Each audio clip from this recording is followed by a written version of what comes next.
promoteur du Salon international de la jeunesse que je vous souhaite le bienvenue aux Assises internationales de la jeunesse pour la lutte contre la consommation des stupéfiants en milieu jeune. Pourquoi on se retrouve ici pour parler des assises? Le concept d'assises, on est parti du fait que, comme dans les familles, si quelqu'un s'est mal comporté, on essaye de voir comment on peut faire asseoir la famille pour causer et pouvoir résoudre le problème. C'est de la même manière que nous nous sommes dit, puisque les jeunes se sont déjà trop abandonnés à la drogue, comment est-ce qu'on peut faire pour pouvoir, ne serait-ce que, même si on ne peut pas totalement éradiquer, ne serait-ce que réduire le taux de consommation, le rendre à un faible pourcentage. C'est pourquoi nous sommes donc assis ici aujourd'hui. On appelle assises internationales. Peut-être que nous nous connaissons tous, on est Camerounais, mais des non-Camerounais sont en retard. D'un moment à l'autre, ils vont nous rejoindre. On aura des Centrafricains, on aura des Tchadiens parmi nous, parce que les questions de drogue ne se limitent pas à Yaoundé ou au Cameroun. C'est pourquoi les jeunes de la sous-région s'asseyent aujourd'hui à l'occasion du CIGE pour en parler. Voilà, bonjour. Je suis Madame Dadjo, je suis professeure, j'enseigne la philosophie et depuis pratiquement 5 ou 6 ans formée pour travailler dans la sensibilisation par rapport à la consommation de la drogue en milieu jeune communautaire. Donc ce matin, je voudrais nous aider à comprendre véritablement comment est-ce qu'on parvient donc à consommer la drogue. Quelles sont les portes qui s'ouvrent devant nous et qui nous conduisent directement à la drogue. Souvent je me pose toujours la question, pourquoi l'Africain, au rendez-vous du donner et du recevoir, ne peut calquer que les mauvaises choses, en l'occurrence la drogue. Parce qu'en effet, l'ouverture au monde de l'Afrique nous impose des types de comportements. Est-ce que c'est donc la drogue qui semble être notre part de ce que nous avons retrouvé au rendez-vous du donner et du recevoir? Alors en fait, c'est même quoi la drogue? Il faut le dire, il faut que vous sachiez que la drogue renvoie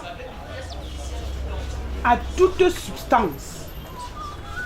Ça peut être des comprimés, ça peut être un liquide, ça peut être même un repas que vous consommez et qui modifie votre comportement. C'est-à-dire que quand vous mettez dans votre bouche, immédiatement, votre comportement change. Vous avez l'impression que la raison, faculté de discernement, est suspendue. C'est-à-dire que vous avez l'impression que c'est votre corps qui fonctionne à la place de votre esprit. Ça peut être un liquide, ça peut être un comprimé, ça peut être une cigarette, ça peut être une herbe, ça peut être un repas que vous consommez et qui suspend votre faculté de discernement, c'est-à-dire quoi? La raison. Et maintenant, vous avez l'impression que vous planez, que vous envolez, vous êtes devenu très content, ou bien vous devenez très fâché. Donc c'est pour ça qu'on dit que ça modifie quoi? Votre comportement. Maintenant, ce matin, nous allons nous poser une question. Pourquoi les jeunes consomment la drogue? Pourquoi? Pourquoi? Alors la question du pourquoi renvoie à une autre question. Quelle est la cause? Quelles sont les raisons qui mettent les jeunes sur le chemin de la drogue?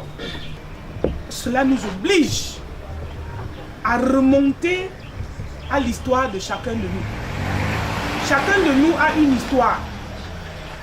Une histoire qui commence dès le jour où nous sommes nés. Nous allons parler donc du développement psycho-affectif de chacun de nous. Le développement psycho-affectif de chacun de nous, c'est quoi? C'est le rapport que nous avons, le rapport affectif que nous avons avec notre père, notre mère, nos frères, nos sœurs. Bref, tous ceux qui vivent dans la famille. Est-ce que mon père me donne suffisamment l'amour attendu de lui? Point d'interrogation. Est-ce que ma mère me donne suffisamment l'amour attendu d'elle? Point d'interrogation. Maintenant, on se retrouve encore en face d'un autre problème. Le problème, c'est donner bien, c'est quoi? Donner l'amour suffisamment à l'enfant, c'est quoi? Aimer bien mon enfant, c'est quoi? Est-ce que c'est de lui donner bien à manger? Est-ce que c'est de lui donner bien les habits? Est-ce que c'est de lui payer ceci? Est-ce que c'est de lui payer cela? Mais on se rend donc compte que dans certaines familles, l'enfant a tout cela, mais il se drogue. Il se drogue. Maintenant, c'est quoi la cause principale de la drogue? La cause principale, c'est quoi? La première cause, c'est nous-mêmes. Nous-mêmes. Pourquoi? Parce que ici, regardez ici, il y a le cortex frontal. C'est la zone du plaisir. L'homme est un être de plaisir. Retenez ça. L'homme est un être de plaisir. Que l'on le veuille ou bien. Quand vous prenez du sucre, vous sucez, vous êtes à l'aise, non? C'est ça le plaisir. Certains préfèrent donc quoi? Prendre la drogue pour susciter quoi? Le cortex frontal, qui est la zone du plaisir. Parce qu'il veut éprouver ce plaisir. Mais on peut éprouver ce plaisir circonstanciel et quitter. Mais d'autres font comment? Ils calent dans le plaisir. C'est-à-dire ils ne partent plus de là. On parle en ce moment-là d'addiction. Il devient addict. Addict veut dire qu'il ne peut plus se séparer du plaisir là. Chaque moment, il doit être toujours en train de prendre la drogue pour être quoi? À l'aise. Donc vous voyez, la première cause, c'est nous. Nous voulons toujours rester dans le plaisir. L'autre cause de la drogue, c'est le père et la mère. Les problèmes entre le père et la mère. Le jeune vit la bagarre. Papa et maman luttent tous les jours. Papa et maman s'insultent tous les jours. Papa et maman ne se disent pas bonjour depuis des années. Papa et maman se donnent des coups. Papa et maman sont devenus deux acteurs devant une scène. La scène est constituée de quoi? Les enfants. Et les enfants reçoivent donc ils vivent notre théâtre de différentes manières. Parce que chacun de nous a une personnalité. Il y en a des enfants qui prennent ça en plein cœur et sont foudroyés. Ils vivent impuissamment. Comment maman tape papa? Comment papa tape maman? Comment papa ne donne pas à manger aux enfants? Comment il rentre sous? Comment maman rentre sous? Et du coup, l'enfant, à l'âge de l'adolescence, veut échapper à ce traumatisme de l'enfance et hop, il va prendre sa drogue. Donc on dit, tu vas où? Je m'en vais chez nous. Faire quoi? Retrouver le théâtre de papa et maman tous les soirs. Pour entrer donc dans cette scène, il faut qu'il soit comment? Chaos, drogue, boisson et tout. Vous voyez donc pourquoi je vous ai dit, il y a un ensemble d'éléments qui ouvrent la porte à la drogue. Il y a nous-mêmes, il y a notre environnement, il y a la société, constituée des circonstances de la vie. J'ai dit à ma fille, c'est toujours un honneur de dire aux gens, aux jeunes, la drogue est dangereuse. Ne touchez pas, n'essayez pas, parce que vous pouvez essayer et prendre plaisir. Vous essayez, vous êtes chanceux, ça vous foudroie, vous tombez, vous ne recommencez plus. Mais si vous essayez, c'est bon, vous êtes mort. Vous restez addict, c'est-à-dire quelqu'un ne peut d'enlever. Quelqu'un qui, finalement, n'est quelqu'un que parce qu'il a un visage d'homme. Parce que vous êtes une langue. La drogue détruit. Elle atteint votre santé mentale, c'est-à-dire la tête là. Elle atteint votre santé physique. Ceux qui consomment la drogue, vous allez les voir, ils sont maigrichons. certains ont des dents arrachées, certains deviennent épileptiques. Vous avez vu les chutes dans les lycées et collèges. Ils tombent parce qu'ils ont pris le tramadol. On dit que c'est la sorcellerie, alors que ce sont des comprimés qu'ils avalent. Ça atteint votre santé physique. Les cancers de la gorge, de la langue, des poumons. Bref, ça déconcentre, ça défonce votre corps. Votre santé sociale, vous devenez un asocial. Vous ne vivez plus avec les autres. Vous vivez hors de la société parce que vous vous êtes retiré de la société. Devenez donc quelqu'un qui vit seul. Les enfants, je vous dis, comme dit souvent le secrétaire permanent, la drogue, la consommation de la drogue doit être interdite. Parce que c'est un chemin de non-retour. Quand vous êtes engagé dans la drogue, sachez que si Dieu ne vous aime pas, vous n'allez jamais abandonner. Quand vous parlez aux parents, dites aux parents que élever un enfant, c'est pas fouetter, c'est pas crier, c'est pas taper, c'est de pouvoir communiquer avec l'enfant. Parce que quand il y a malentendu, quiproquo, l'enfant bloque, il peut se retrouver dans la drogue. Vous dites aussi aux jeunes, si vous voulez être meilleur, ne consommez pas la drogue. Si vous voulez être un homme élégant et beau, soyez beau dans votre esprit et non dans votre corps. Parce que le corps là, c'est l'habillement. Le meilleur, c'est dans la tête. Si vous voulez intégrer des groupes, intégrez les groupes des bons, des meilleurs. N'allez pas dans des bandes qui terrorisent les gens parce qu'ils ont déjà pris quoi? La drogue. C'est pour cela que quand on s'adresse aux pères qui doivent aller former d'autres, on vous dit, vous avez une mission. C'est de dissuader et de persuader les jeunes que la drogue n'est pas un jeu. Pour rappeler ce que Victor Hugo dit, chaque enfant qu'on enseigne est un homme qu'on gagne. On peut dire aussi autrement, chaque enfant qui se drogue est un homme qu'on perd. Donc, un homme qui se drogue est un homme qu'on a perdu.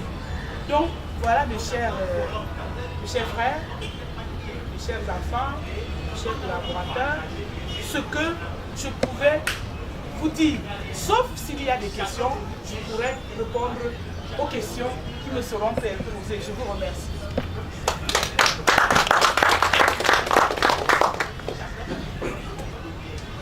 Maintenant, nous pouvons prendre des questions.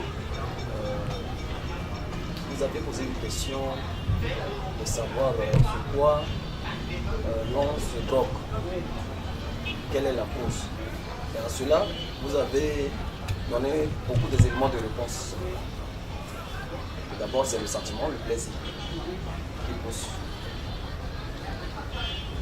Et au-delà de ce plaisir et ce désir personnel dont vous faites allusion, moi je dirais, j'attendais écouter un mot qui devrait en principe faire partie de ces éléments.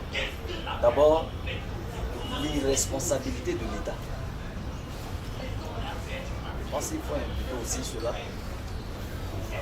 Si vous parlez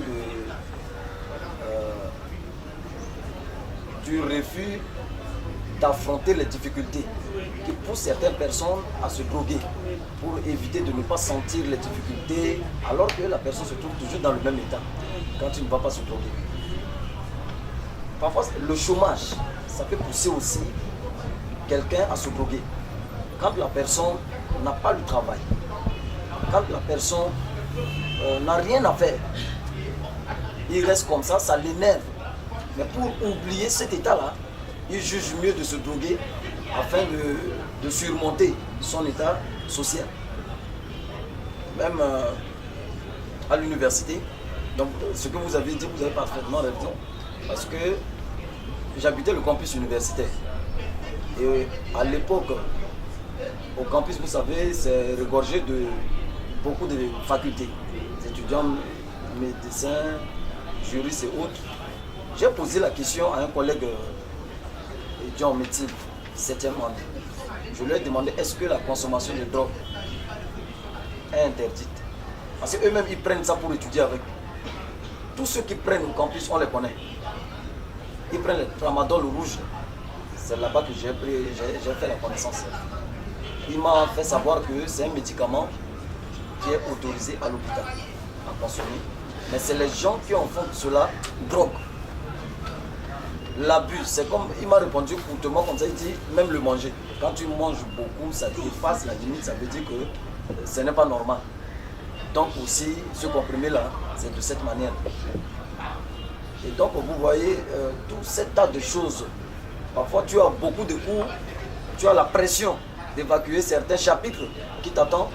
Mais quand tu te trouves dans cet état-là, tu peux prendre tous ces cours-là du matin au soir que tu peux faire en un mois ou bien en une semaine. Tu le fais en un seul jour. Parce que tu te trouves dans un état, je peux dire, surnaturel. Et parfois, bon, je ne sais pas, c'est un apport, mais vous allez analyser pour voir comment vous pouvez apprécier.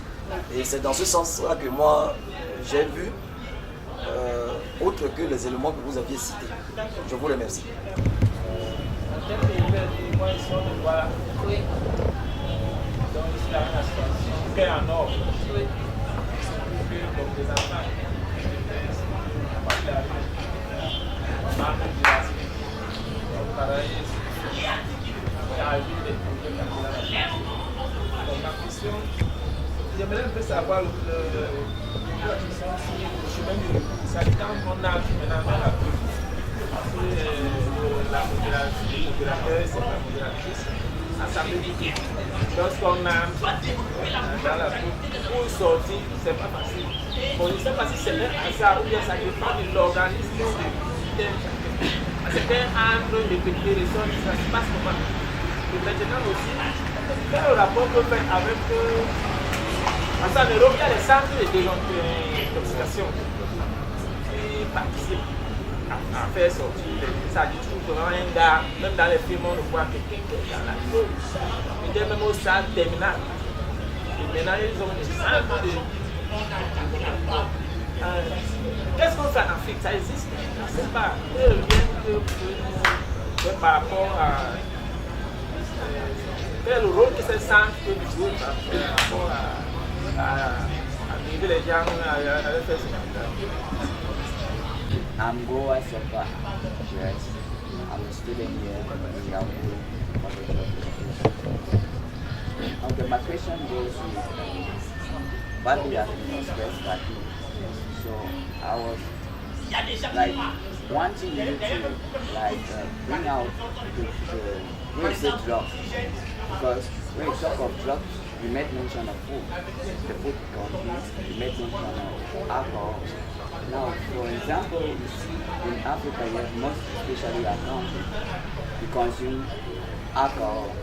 And at times, alcohol is prescribed in the hospital for people to consume to aid them in their digestion. At times, if you even look, nutrition qualifies to give a certain category, that is calories, that alcohol brings to a human as in terms of energy. And so my question goes like this. Can we situate the type of drugs and the importance of that drug? That means categorize the drugs that are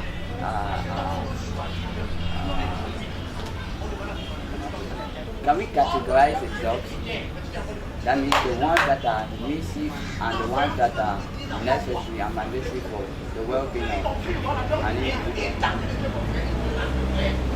Il y a ce qu'on appelle les drogues licites et les drogues illicites. Les drogues licites, c'est-à-dire